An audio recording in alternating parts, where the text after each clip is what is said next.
Hello and welcome to Hemmings Garage. My name is Junior Nevison. In our last episode, I alluded to the fact that we were going to tackle some of the wiring under the dashboard and replace a rear caliper here. I honestly can't think of anything more boring to try and watch. The underside of our dash here looks like the first day of fishing season. It's an absolute mess under there. We're going to tackle that later. Today, I think we're going to tackle the elephant in the room. Unbeknownst to me, modern TKX transmissions use a tapered bearing for the input shaft. So you have to align your bell housing. Never heard of such a thing before. So we're going to tackle that, make sure everything's square because we do not want to damage our transmission. Pull the shifter and maybe the center console out because I need to drop the transmission down. So I am just going to take the pressure plate off. I also want to scrape the paint off the back of the block here because it's really thick, and that's going to affect how the bell housing lines up. And I noticed also that our pilot bushing is a bushing and not a bearing. I think we're going to be better off with a bearing as opposed to a bushing. So adjustment dowels, they're basically just offset by 14 thousandths of an inch, which should give me exactly what I want. But right now I need to pull the old dowels out and hit the camera guy.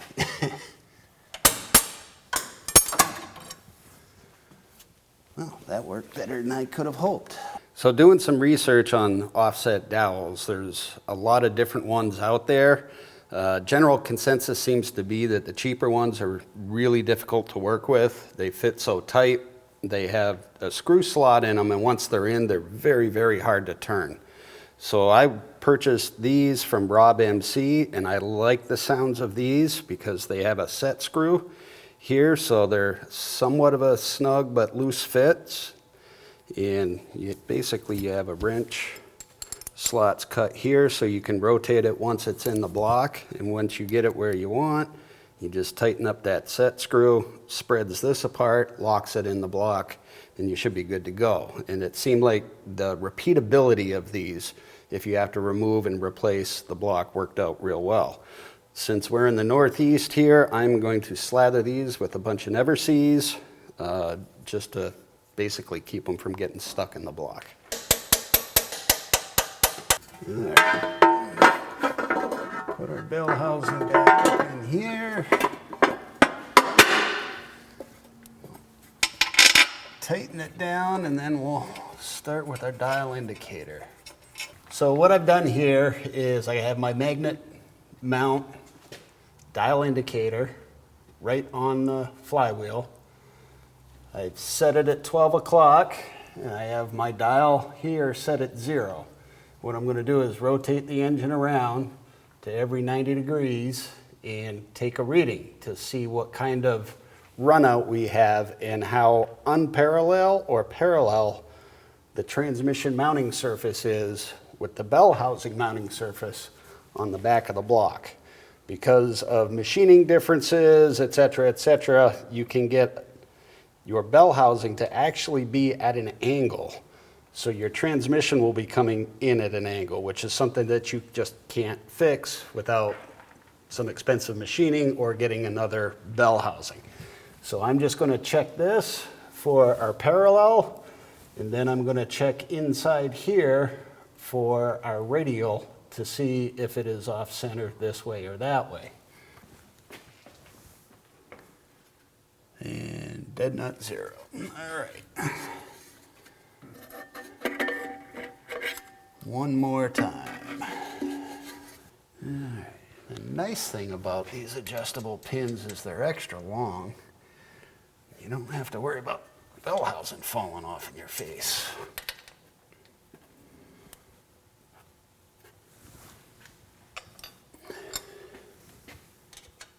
All right, I needed to go that way, so that's got to go that way. It goes that way.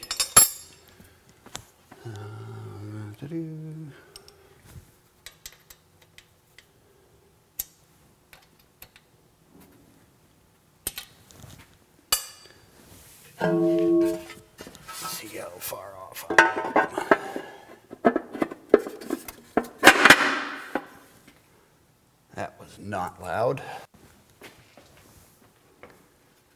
And dead nut 0. All right. I'm going to change the pilot bushing to a bearing. And I've said it before, but the old school was to pack grease in there and displace it to push it out. And that always made a mess until I saw somebody using bread. Bolt that fits in there nicely. And there you go. There's your bread. Just pushes it right out, no problem. No mess, no grease.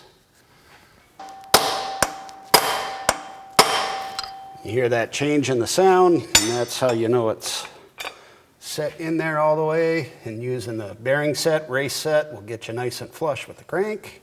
I will start brake cleaning everything, make sure there's no grease or oil on that, and assemble the clutch, and then transmission. Struggling, fighting. That sucker is heavy and there's no pins. Try not to wear this in the teeth. And I don't think I can get transmission and bell housing in here together just because I don't have the tunnel room, so I'm going to try putting the bell housing on first. I'm going to have to sneak the slave cylinder and spacers in after the fact. So this might be a little interesting. But let's see how it goes.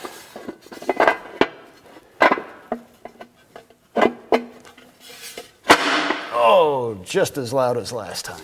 The whole point of this exercise is when we initially installed this on the floor, you have to have between your throw-out bearing and your pressure plate, you have to have between 100 and 200 thousandths. We were just under 100 thousandths when we set it up on the floor, but once we put fluid, bled the system, and pressurized it, we had much less than that. Our throw-out bearing was actually just barely touching the clutch fingers on the pressure plate fingers. So American Powertrain hooked us up with one of their spacers because we had no room to space it back. So they've hooked us up with one of their spacers, and I'm basically just going back in to reset this tolerance exactly where it's supposed to be. That's what started this whole thing. So I've got the bell housing up in, I've got the throw-out bearing installed in there. I'm going to get the transmission up on our jack here so I can kind of mess around with it, not worry about it falling, and get our spacer in. I've done a little bit of math to figure out what we're going to need for spacers for the throw-out bearing. So once I get it up in there, I've got to take a measurement. Hopefully we're within spec and I don't need to pull it all back out. So that's where we are right now, and let's see if we can get the transmission in.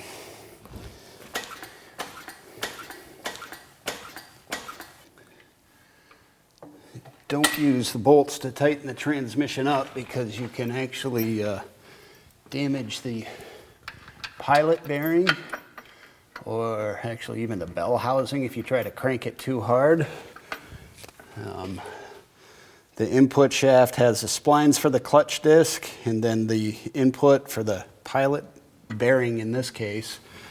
And you don't want to force it and potentially damage something. I've got transmission, spacers, everything's installed, and what I need to do is check the gap in between the throw-out bearing and the pressure plate fingers. American Powertrain, in the literature I read, you want 100 thousandths as a minimum and 200 thousandths as a maximum. And the reason they want this is as your clutch material wears out over time, your pressure plate fingers, because the material is wearing in, the pressure plate fingers as they fulcrum are going to come out farther and farther away, which means they're going to get closer and closer to the throw-out bearing. So if you don't have enough room, over time you're going to get pressure up against the throw-out bearing, which is going to wear that out, but it's also going to take clamping force off of your friction disc. So eventually you go to grab that second gear, it's going to slip, you're going to burn it up. So what I have right here is a little homemade custom because it's very difficult to get in there. I have 100 thousandths of feeler gauges and a little piece of wire and a nut so I don't lose it down in the bell housing. And I'm going to have to use my needle nose pliers here and try and get up in there and measure and at least make sure I have 100 thousandths at the very least. And this is tough to get in there, and I can just barely see, and I can get in there, and I have just the littlest amount of wiggle room in there. So I'm just over 100 thousandths, which is going to allow for the clutch material to wear out over time. So thankfully we're good there. I don't have to take it out again. Going to spare you basically putting it all back together. That's just general stuff, unnecessary. But we've got it. We're good. Please like, share, subscribe. Leave a comment down below. As always, thank you for watching.